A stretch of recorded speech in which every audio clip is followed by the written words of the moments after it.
step. It's all faith based, but like with 12 step, I kind of got to figure out like why I think the way I think, or why do I have social anxiety and I deal with accepting myself. Like it kind of like it's like a recapitulation of old memories that you kind of forgot about. It kind of jump back in your face, like like that That's So Raven moment where you just have the bug eye and you see a flash of white light and you kind of like, oh, I get it now.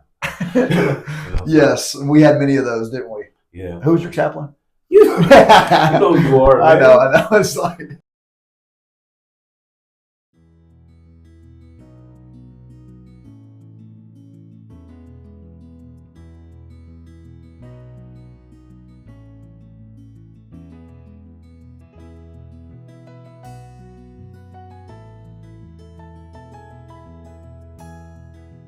Hey guys, welcome back to the Intermission Podcast. I'm here with Deshayne Bogan. He has gone through program. He is now in our Exodus program. Welcome to the show, Deshayne. Thanks for having me. Yeah, man. So tell us a little bit, Deshayne, how you came to Brother Bryan Mission. What kind is your story? Well, like Jim Metzer says, like we don't run out of places to stay, we run out of relationships. I basically burned every single bridge that I've had. Like, I was dealing with addiction, like I was homeless and I was couch hopping, going from place to place, trying to live with people, and it didn't work out, And I thought that everything else was a problem except me. I had a lot of work to do. Like I was lost and I didn't have a relationship with God. Like I'm still like struggling with my identity and figuring out who I am. But like basically I just didn't have anywhere else to turn to, and luckily I found the right place. Awesome. So what kind of was the steps to get here? Did you hear about it online? Did somebody tell you about it? Did you just kind of happen across it? What was the deal with that? To be truthful, Google. Okay. Yeah, I was on the top of the list. I thought it was Brother Ryan Mission, not Brother Bryan. Like, so I still got to say that my phone is Brother Ryan with an R. That's it. I called Michael Chandler and like, this is the nicest he ever talked to me or anybody I've heard. Like, he's like, just come in, like come early in the morning, just take your time, fill out an application. You have 2 interviews and hopefully you'll get in. I'm like, okay, thank you.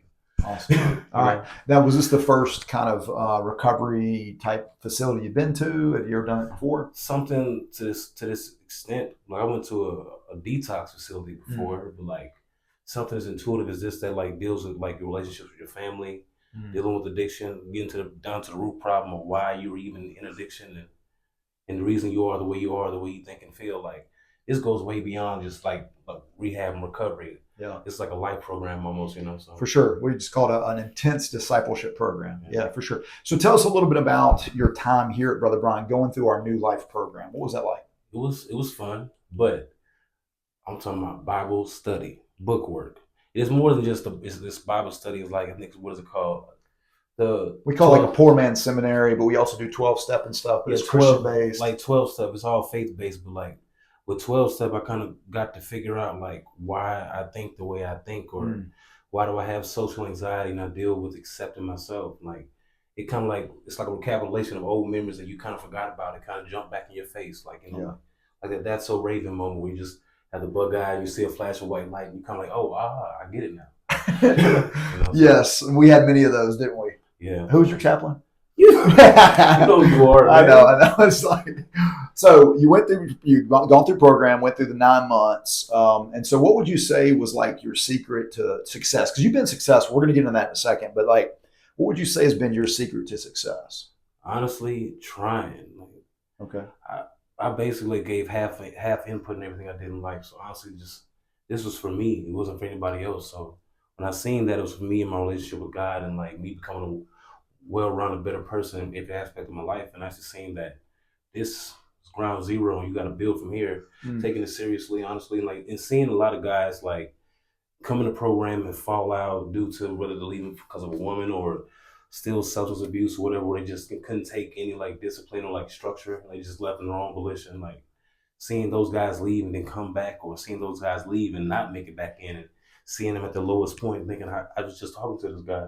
We were just hanging out. We just watched TV or listening to music or something like that. Just seeing how bad it can get, like, kind of made me appreciate where I was at and like just take that next step and just being serious about it. Yeah. I mean, that's definitely intentionality, right? You were just intentional. You buckled down. You went all in. I'm serious about this. I'm going to make this work for me. That's exactly right.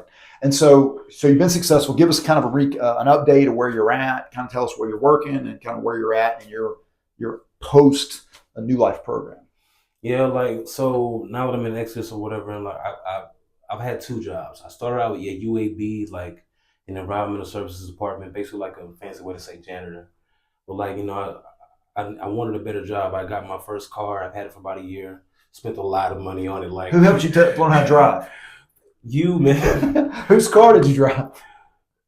Whose car did you tear up a little bit? that was a little mistake. Like, look, it was a parking spot, right? Like, I went too far in the parking spot. He's really low to the ground. I'm used to driving high cars. It might have drug it a little bit, not a lot, but it's all good. It's all good. It's all good. It was worth it. It was worth it. Yeah. So I'm. So you're working. Where are you working now? I work with the city of Birmingham. Okay.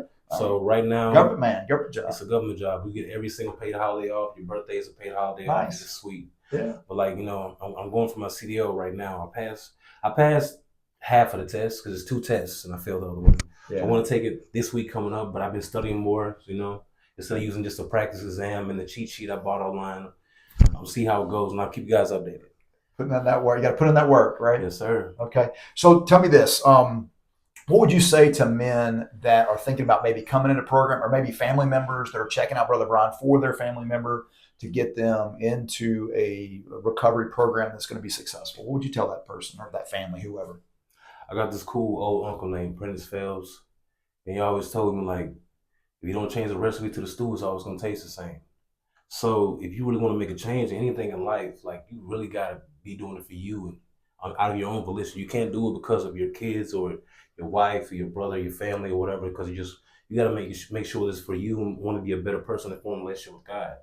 Like, I always went to church all throughout my life, and I read the Bible, I listened to sermons, but it never really clicked until I sat down and like I try to apply it to myself in everyday life. And like the way you guys put it together, and like, you call it, what is it called? Application? Yeah, application. Yeah. How to apply the Bible verses. Faith is in your feet. It's not just being a hearer of the word, but a doer of the word. That's right. And that's more easier said than done. But like, as long as you're coming from the right place and you really have room in your heart to change for you, and then your family, your friends, it'll work out. You just got to put the best step forward. Awesome. Great advice. So the last question I want to have for you is that we have a lot of churches and individuals that volunteer and support us financially, prayerfully. They're just all about Brother Bryan Mission. What would you say to those folks, like what they're doing and how impactful it is? Like, thank you. That's all I can say. Like, without you guys, this place wouldn't be as great as it is. Like, we just got a new building with the Exodus building that we live in or whatever. We got new everything. Like, whenever we need something, it's always taken care of. It's never a guess of how it's going to be taken care of. Thank God for all the investors, people that come to preach to us on certain days, people that come serve meals at certain days and stuff like that. So all the churches that that come to us and help us out during the holidays or whatever. Even the Santa Claus guy, like he's in recovery as well. He says he's been like 20 It's years. like a biker. It's like a biker, but like he's the coolest Santa Claus I ever met, though. Yeah, awesome. So. Awesome. Well, thanks to Deshayne for being here on the Intermission Podcast. That's going to be the end of it for today. We're glad you joined us. Peace.